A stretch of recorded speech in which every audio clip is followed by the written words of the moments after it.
The NFL is full of incredible origin stories. Today, we're doing things a bit differently.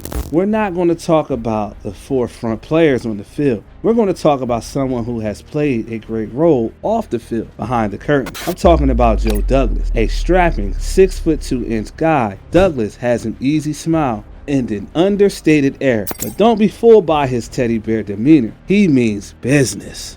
In the small blue-collar town of Mechanicsville, Virginia, where football was as much a religion as Sunday service, a boy named Joe Douglas grew up dreaming of the gridiron. His love for the game started in childhood. One of my first memories of football was my dad and my uncle cheering when John Riggins of the Washington Redskins scored on a 4th-and-1 run during Super Bowl 17 in 1982. He says, "I was only 6. I've always been an avid football fan. I wanted to study it and watch it all the time." While his peers idolized quarterbacks like Joe Montana and Dan Marino, Joe admired the behind-the-scenes figures, the coaches, general managers, and scouts who built winning teams. Joe attended Lee Davis High School, where he initially joined the football team as an undersized offensive lineman. Douglas had a penchant for winning, no matter what the game. He played John Madden football all the time, says his dad, Joel. He was a video game freak. He played Star Wars, Pac-Man, and Mike Tyson boxing. Though he lacked the raw athleticism of his peers, his football IQ was off the chart. Off the field, he excelled academically and was the president of the student government. Though he earned recognition as a leader, Joe's dreams of playing college football was stymied by his physical limitations. But Joe, as everyone knew, wasn't one to give up easily.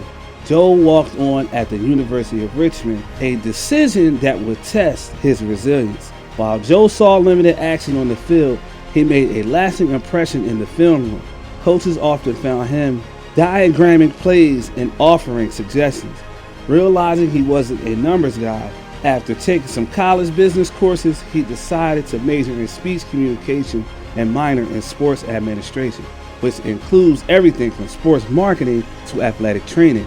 Admittedly shy, Douglas had no trouble standing in front of his church group and talking. That wasn't as difficult for me as making small talk at a party.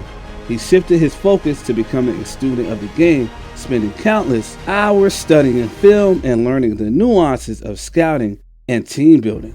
Douglas was in the football championship subdivision of the NCAA, where he started 45 consecutive games for the Richmond Spiders, and in his senior year was named All-Atlantic 10 selection. Before his senior year at Richmond, he interned for United States Senator Max Cleland. Douglas was a volunteer assistant coach for the Richmond football team after graduating. By the time he graduated, Joe had already started plotting his path to the NFL. After college graduation, he interviewed for scout positions with Baltimore Ravens, New York Jets, and the New England Patriots, but he didn't land a job. He found work a few months later in Baltimore as one of the football players in a film, the sports comedy The Replacements, starring Keanu Reeves. We did 2 months worth of practice and play with no cameras, and then 2 months of shooting, adding that he was one of the bad guys who flipped over Reeves' truck. It was interesting and unique. Joe's big break came when he got a job in the personnel department with the Baltimore Ravens under mentorship of Ozzie Newsome, one of the NFL's greatest general managers. Joe began to hone his craft. Ozzie always wanted to treat it almost like a roster with personnel staff, said Douglas of his mentor. His timing couldn't have been better.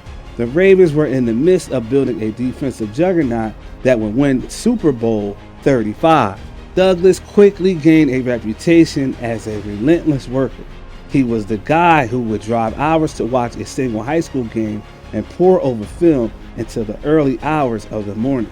His first major contribution came when he advocated for the Ravens to draft Terrell Suggs, a decision that paid dividends for years. Terrell was voted the NFL's Defensive Rookie of the Year in his first season. Suggs played 16 more seasons as a starting outside linebacker. After spending over a decade with the Ravens, Douglas moved on to the Chicago Bears in 2015 as a director of college scouting. His knack for identifying talent was evident when the Bears landed players like Jordan Howard and Eddie Jackson, both of whom became Pro Bowls.